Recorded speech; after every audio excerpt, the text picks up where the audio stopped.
Yes, my people, it is your boy VRD. Oh my goodness.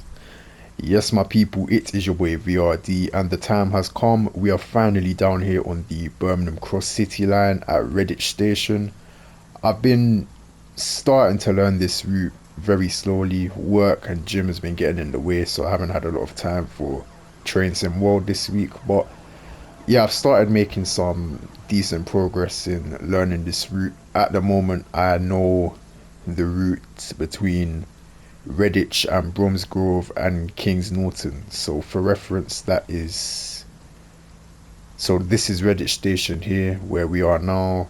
Then it goes up here. This is Ulf Church Station. This is Barnt Green, and this is where the line from Bromsgrove comes and joins us. Bromsgrove Station is down here, and then the line continues upwards to Longbridge Station, followed by Northfield Station over here, and finally we have Kings Norton Station up here.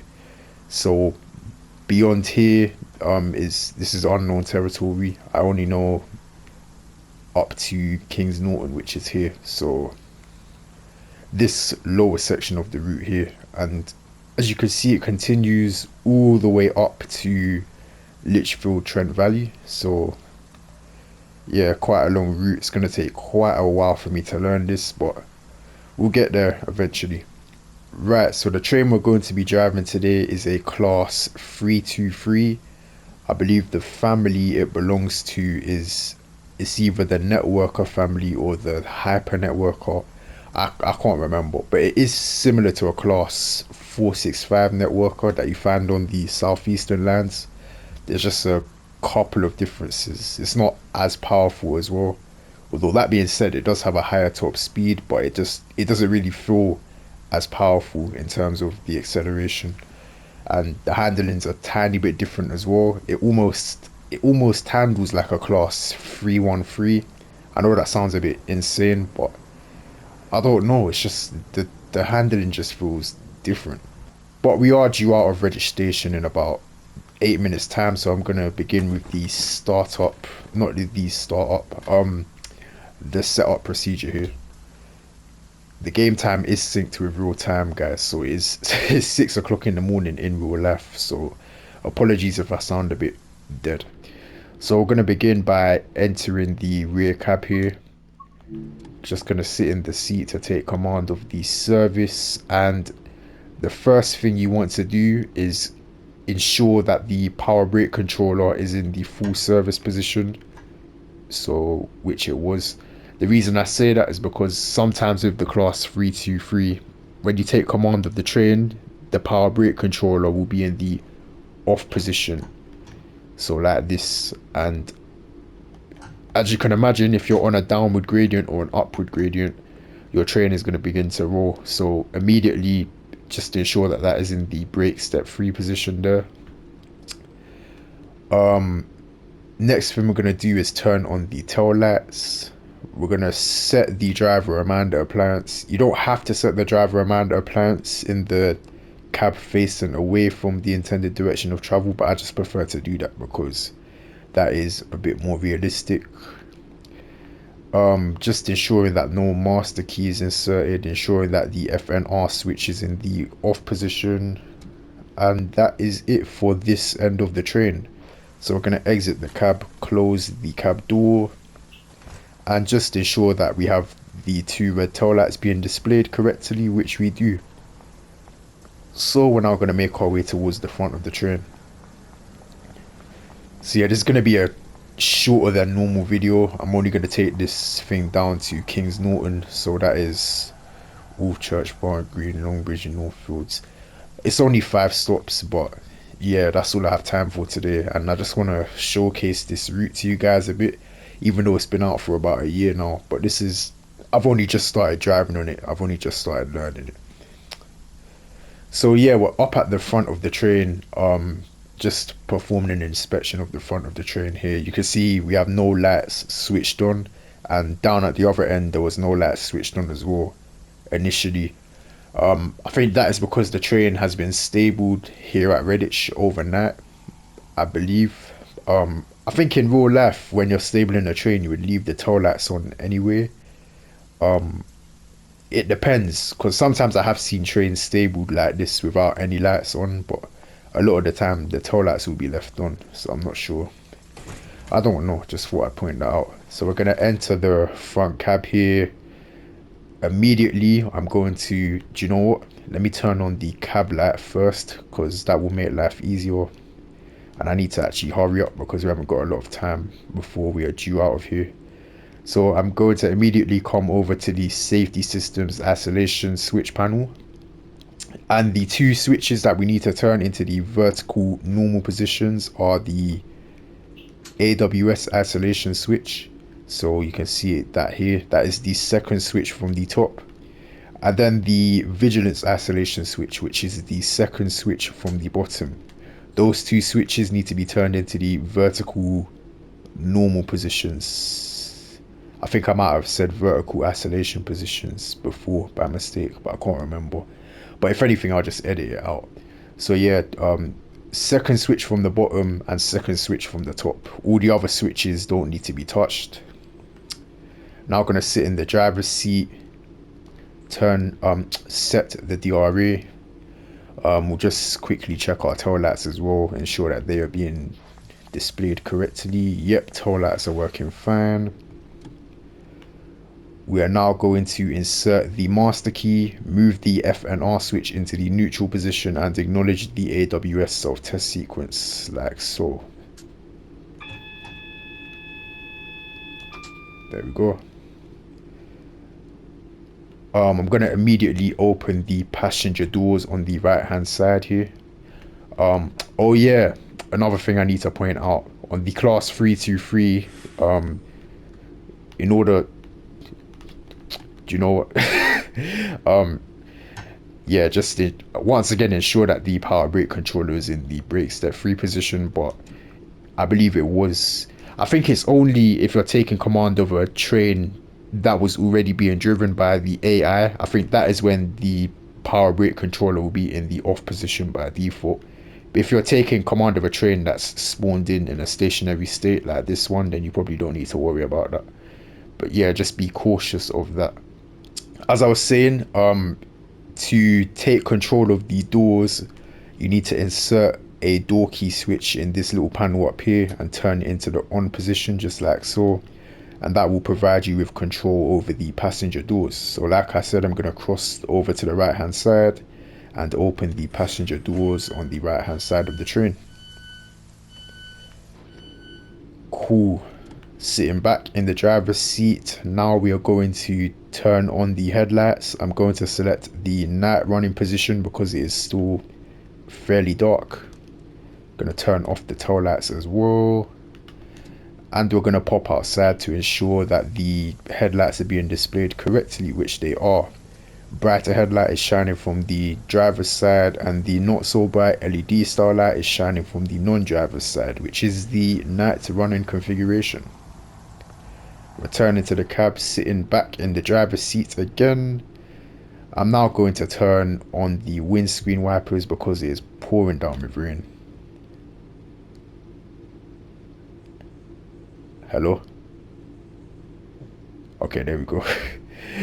And I'm going to finally perform a static brake test. Now, the static brake test on the class 323 is a bit weird. I think I still need to learn the ins and outs of this train because it is just honestly such a weird train.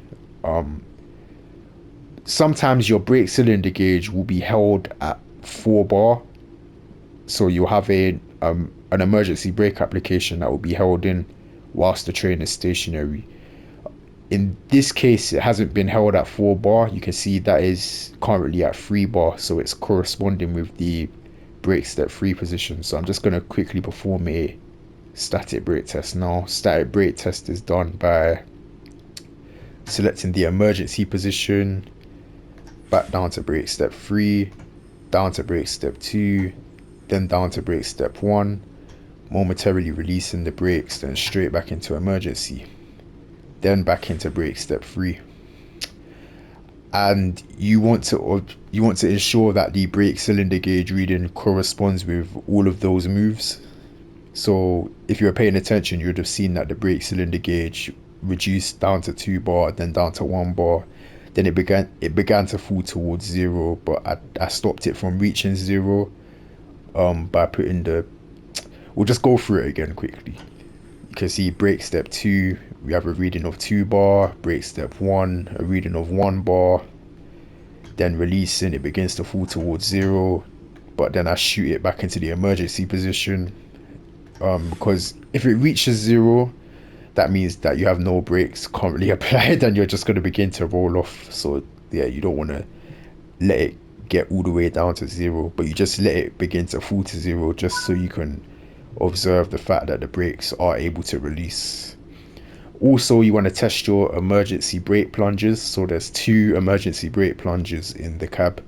There's this one here, so just push that in, observe the brake cylinder gauge reading shoot up to 4 bar, pull it back out, brake cylinder gauge reading should fall back to 3 bar, and do the same thing with the other one and make the same observation.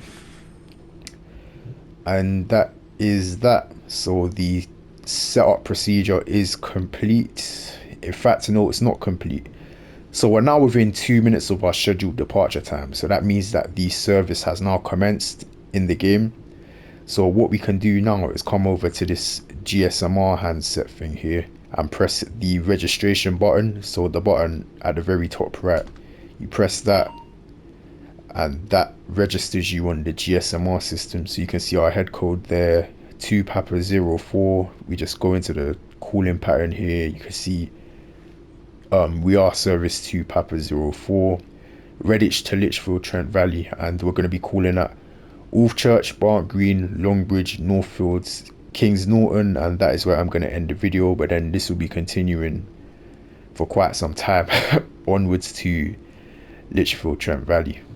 Right, so we're now down to within 10 seconds of our scheduled departure time.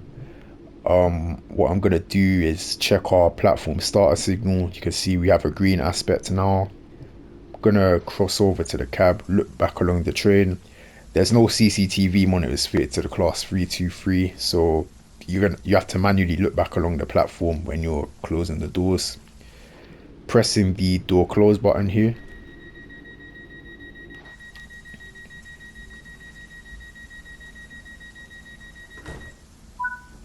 Doors have closed.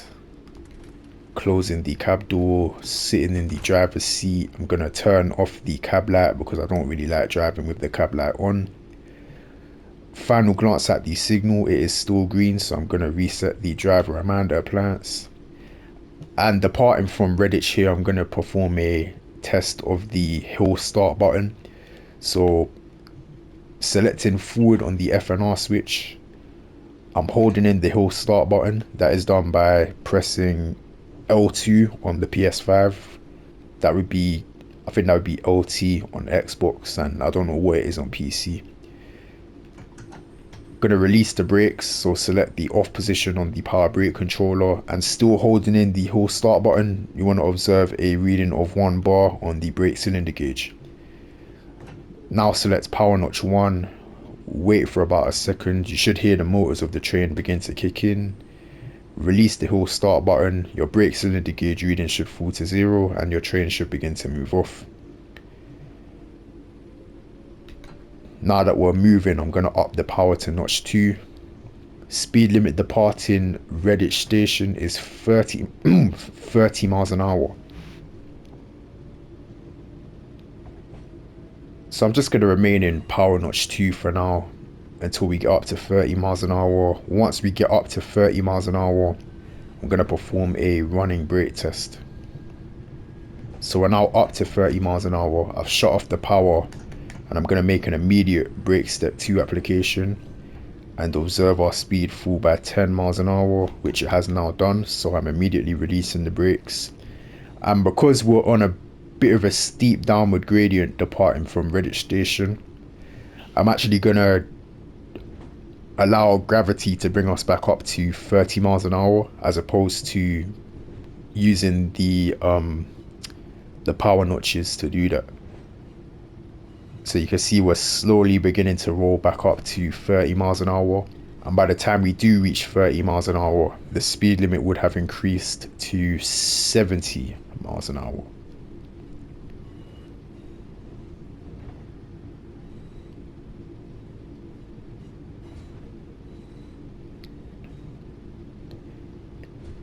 It is a bit dark, guys. I do apologize for that. But yeah, I just prefer playing with the game time synced up with real time. So it's a weekday right now. Okay, speed limit's about to go up to 70 miles an hour. Just waiting for the full length of our train to be clear of that. We should now be clear, so I'm going straight into full power. Yeah, I'm recording on a weekday at the moment, and the only times I'm able to record on weekdays are early in the morning or in the evening because I have work in between. So yeah, the daytime footage can only get recorded on the weekends, to be honest. So yeah, apologies for that. So speed limit is 70 miles an hour, like I said. We're currently on a single bi-directional section of track, but that is soon going to split and become a standard double track with left hand running.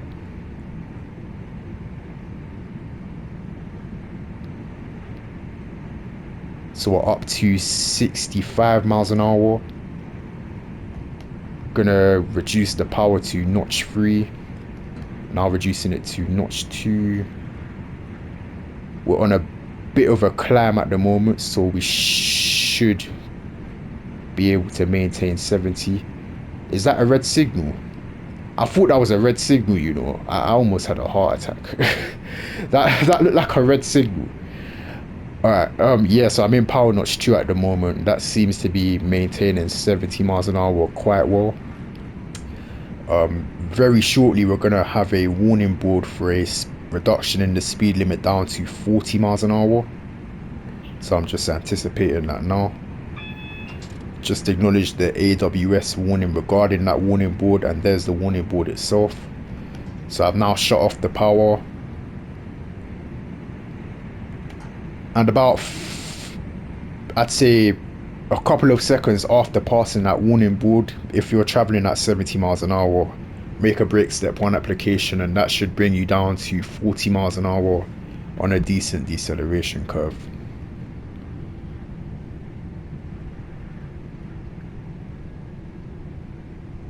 So yep, down to 40 miles an hour, bang on time. Acknowledging an AWS warning for this single yellow signal here, so that tells us that we can expect the next signal to be red, and the next signal is situated at the end of the platform at Wolf Church Station.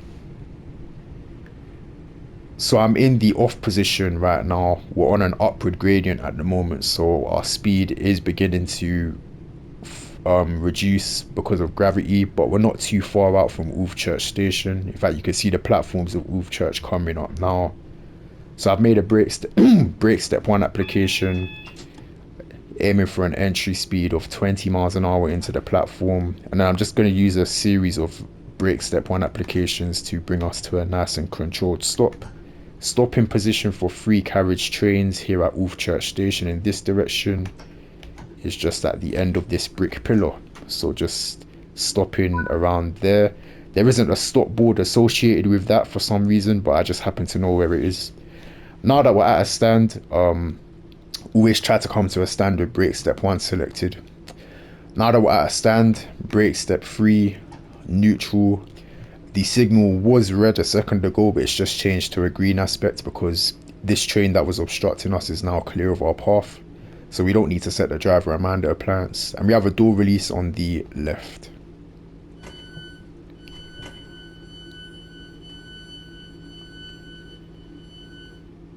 We're running 2 minutes late. I'm not sure how. I believe it's probably because I was taking my time to depart from Redditch. But that being said, the red signal at the end of the platform only just changed to a green aspect. So I feel like even if we were on time, we would have still got held up. So that train over there, that's probably a late running service as well. Anyway, we're now ready to depart. We have a green signal. opening the window, looking back along the platform, pressing the door close button.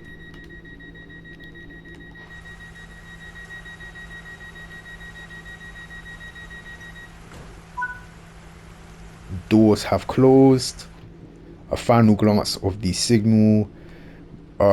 We have interlock, although that being said, I'm still not certain on how this door interlock display works. It is very different to all the other trains I've driven.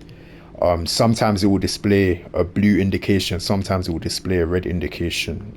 I don't know what that means. On other trains, I'm used to just having a blue indication when the doors are closed, and then there'll be no indication when the doors are open.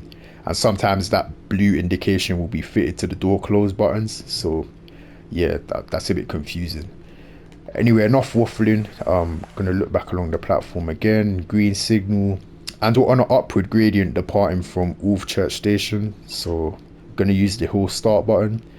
Selecting forward on the F&R switch, releasing the brakes.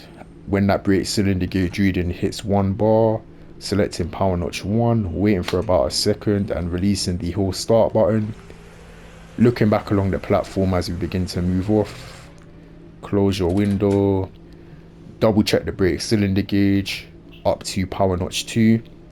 Speed limit will be falling from 40 miles an hour to 25 miles an hour for a very short section of track, and that is for a convergence. So our track is going to join the track on our right, and then we will be back on a single bi-directional section of track up until the approach to the next station, which is Barnt Green. So I was just in power notch 2 to accelerate up to 25 miles an hour. I've now gone back down to power notch 1.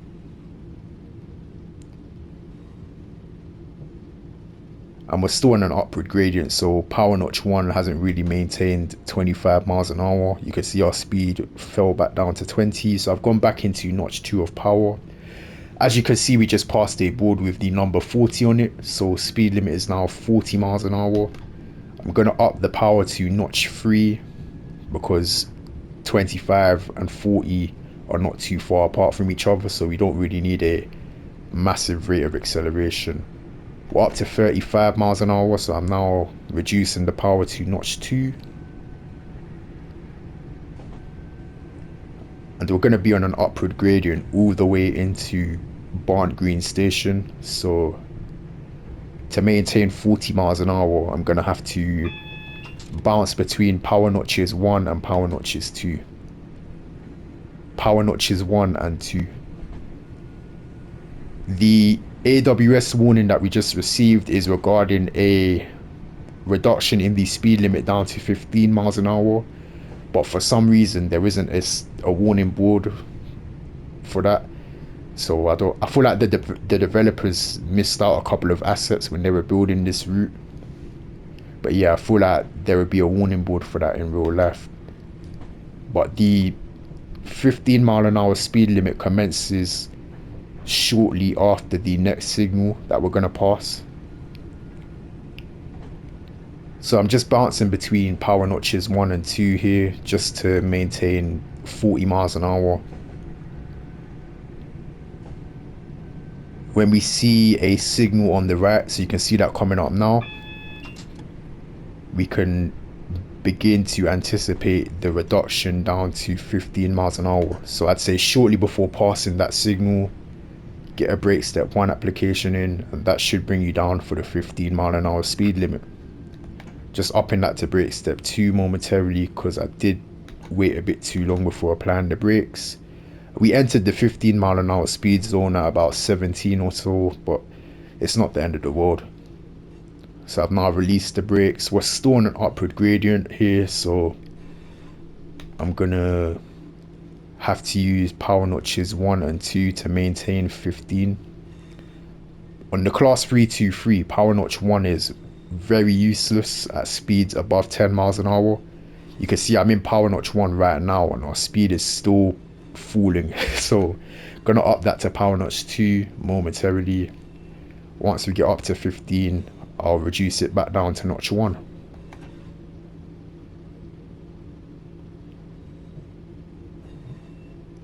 can see the platforms of Barnt Green coming up. And we had a single yellow signal on the approach to Barnt Green, so we should expect a red signal at the end of the platform.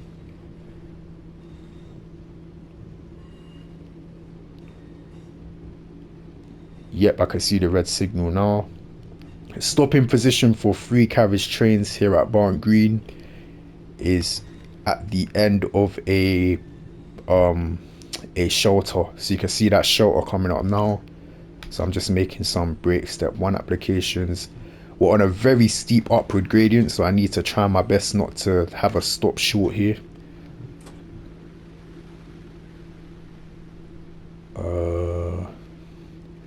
Yeah, I think we're stopped in about the right place. The window's covered in rain, so I can't really see too well. But yeah, now that we're at a stand, brake step 3, neutral. Signals changed to a green aspect, so we don't need the driver reminder appliance. And we have a door release on the left. And Barnt Green station is on a very tight curve, so we can't actually see all the way down to the back of the train. So I feel like in reality there would be a platform dispatcher here to aid you with the departure process, but we don't have that here in Train Sim World, so I'm just gonna have to hope that no one gets trapped in the doors. Although in actual real life, if you were in a situation like this, you would literally have to close the doors and then get out the cab, walk back along the platform a bit and manually observe the back of the train yourself before pulling off, but I'm not doing that, I'll be honest. Cool, we're ready to depart. Green signal, pressing the door close button.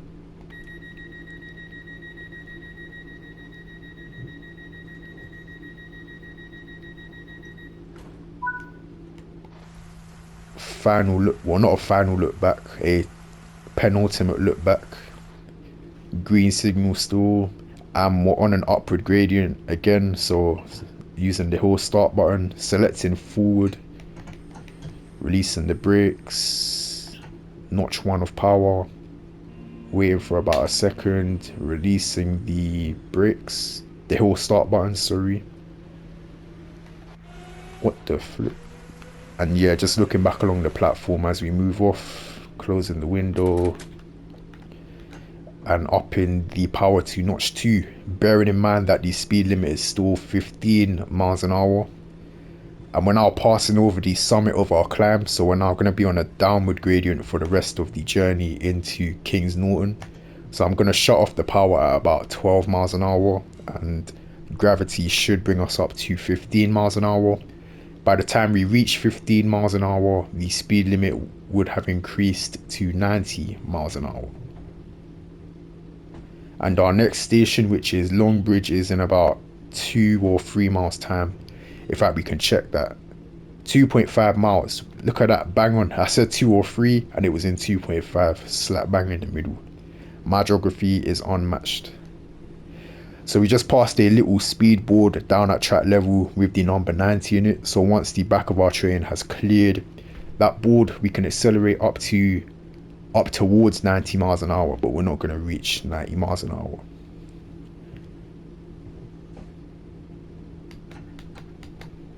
Alright, so we're now clear. I've gone into power notch 3. I'm not going to go straight into power notch 4 because it is pouring down with rain for one, and we are also driving in the leaf fall season.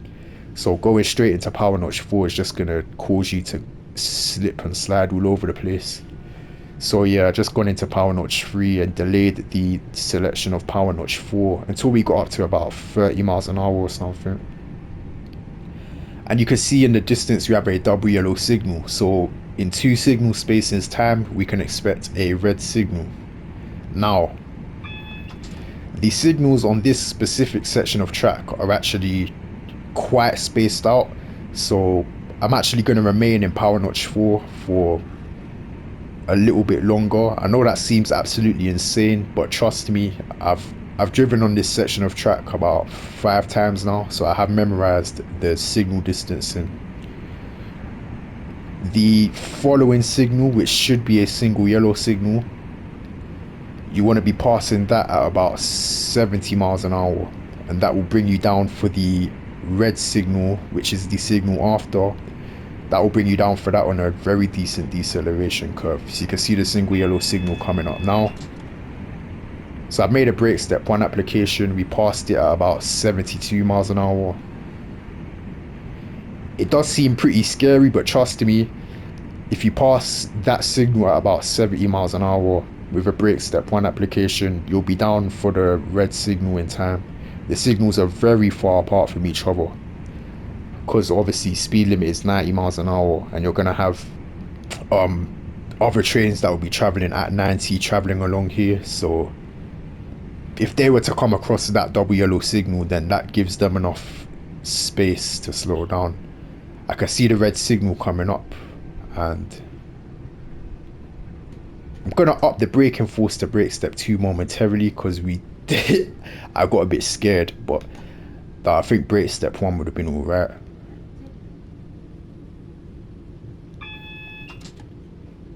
And we passed over the AWS magnet associated with that signal, doing about 25 miles an hour. You normally want to aim to be doing 20 when you pass over the AWS magnet associated with a red signal, but I was doing 25, which is a bit too fast. I think that's because I passed the single yellow signal at 72 miles an hour as opposed to 70. So yeah, try to do about 70 miles an hour exactly passing the single yellow signal, and you should be alright. So anyway, the signal cleared to a green aspect before we passed it. That is what's known as approach control. That is because the speed limit for this crossover that we're passing over is 30 miles an hour. So we got brought down to a red signal just to ensure that we don't pass over this crossover at excessive speed. I haven't really bothered accelerating up to 30 miles an hour, but you can do that if you want. And that is because Longbridge Station is coming up now. Stopping position for 3 carriage trains at Longbridge Station is about 30 meters beyond the end of the canopy here.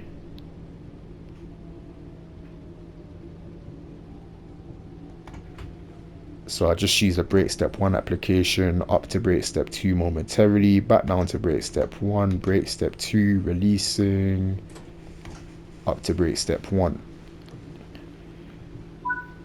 Perfect. Now that we're at stand, brake step 3, neutral, and we have a door release on the left.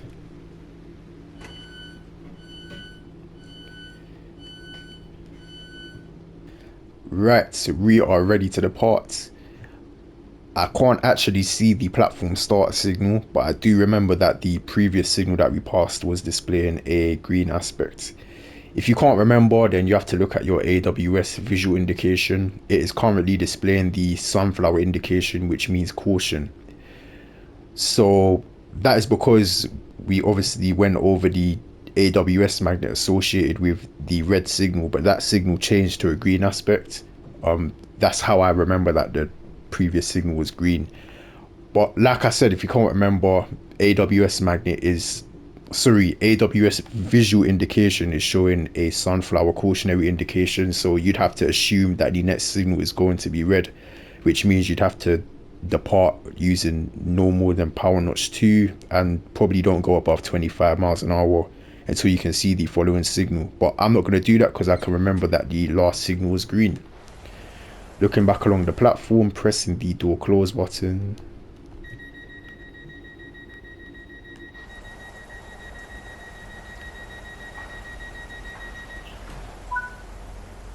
Doors have closed. We're on a downward gradient now, so we don't need the whole start button. F and R switch into forward, releasing the brakes. Selecting power notch 1 once the brake cylinder gauge reading falls below 1 bar. Final look back as we move off, and before we go up to notch 2, just ensure that the brake cylinder gauge reading has fallen to 0. Now up to notch 2. I'm going to up it to notch 3 as we get to 12 miles an hour or so. Speed limit has also risen to 70 miles an hour. It was literally only 30 miles an hour for the crossover onto the track that we are currently on. I've now gone up to power notch 4. So yeah, we're now on a 4-track section. It is still quite dark, so it is hard to make out everything, but yeah, we're currently on a 4-track section. So 2 northbound tracks and 2 southbound tracks. So I'd say around the area of this signal here, make a brake step 1 application, and that should bring you down to down for the following station, which is Northfields. Brake step 1 should bring you down for that on a decent deceleration curve. So aim to be passing that signal at about 65 miles an hour or so, and then brake step 1 should do the rest. Might need a bit of brake step 2 here. Yeah, just trying to scrub off some of that speed before we get into the platform. Stopping position is at the end of the canopy, so I'm gonna remain in brake step 2 for quite a while. I think we're slipping. Yeah, I think we're slipping. I might need brake step 3. I'm gonna up it to brake step 3, down to brake step 1, up to brake step 2, down to brake step 1. Yeah, we were maybe apply the brakes a tiny bit earlier than that, because yeah, I left it a bit too long, and then I had to go into brake step 2 because it's pouring down with rain. We're in the leaf fall season. I got a bit of wheel slip coming into the platform, so yeah, did slightly overshoot the stopping position, but not by a long shot. Anyway, we're now at a stand. Brake step 3 neutral, and we have a door release on the left.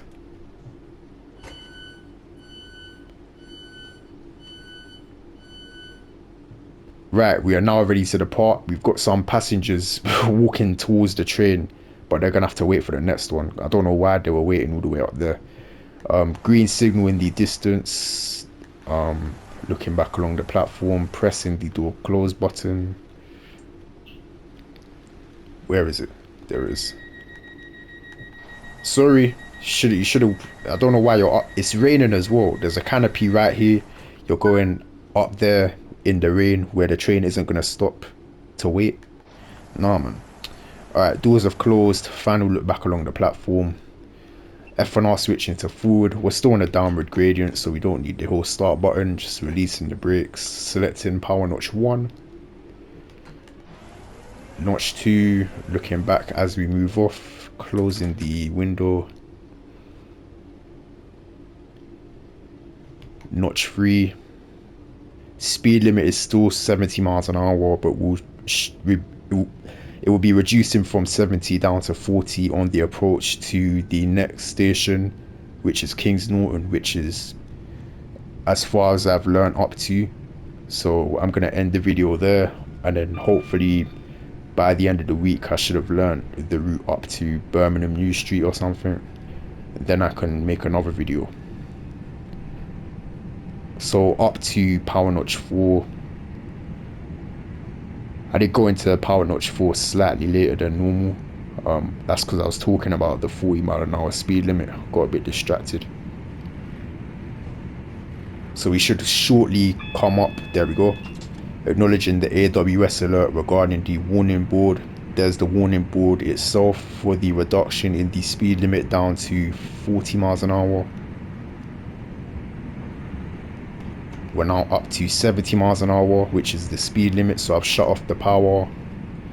And on the approach to this signal here is a decent place to get a brake step 1 application in to decelerate down to 40 miles an hour.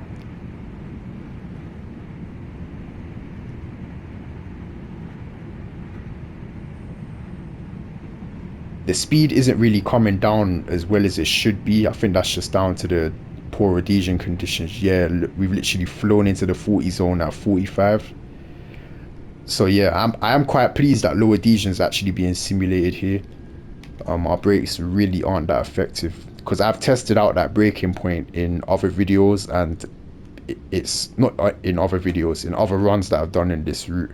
I've tested out that exact braking point for the 40 mile an hour speed limit, and it's brought me down for it just in time. So the fact that we were doing 45, entering the 40 zone there, shows that low adhesion was occurring. Wheel slide, I should say, was occurring. So I'm quite pleased about that. Anyway, I wasn't. I was talking about the lower adhesion, so I didn't really get to call out what I was doing coming into King's Norton here. But the platform for King's Norton Station isn't too far beyond the commencement of the 40 mile an hour speed limit, so probably you might be able to release your brakes very briefly if you're down to 40 miles an hour in time, but then go back into brake step one shortly afterwards, and that should bring you down for the station. And stopping position is at the end of the platform, so you can have a higher than normal entry speed. You can get away with probably 30 miles an hour coming into the platform. And anyway, yeah, door release on the right, full service neutral, blah blah blah. We're now surrendering command of this service to the artificial intelligence. So what you would do here if another driver was taken over, set your driver reminder appliance, F and R switch into off, remove the master key, headlights can remain on, we can leave our door key switch in as well. And in real life you wouldn't do this obviously, but in train sim world, turn your AWS isolation switch and your vigilance isolation switch into the horizontal isolated positions. Windscreen wipers can stay on, and we're going to exit the cab. And that is that. I'd like to thank you guys for taking the time to watch this shorter than normal commentated drive. Constructive feedback and criticism is more than welcome in the comment section below and is highly appreciated. I'm currently still working on my class 395 Javelin Ultimate Guide, but I'm not sure when that's going to be released. Probably before the end of November, because the class 395, that is a big boy train, so there's quite a lot to go over. So it's taken slightly longer than I expected. But yeah, if you'd like to further support the channel, please consider liking and subscribing. I will catch you guys in the next one. Love.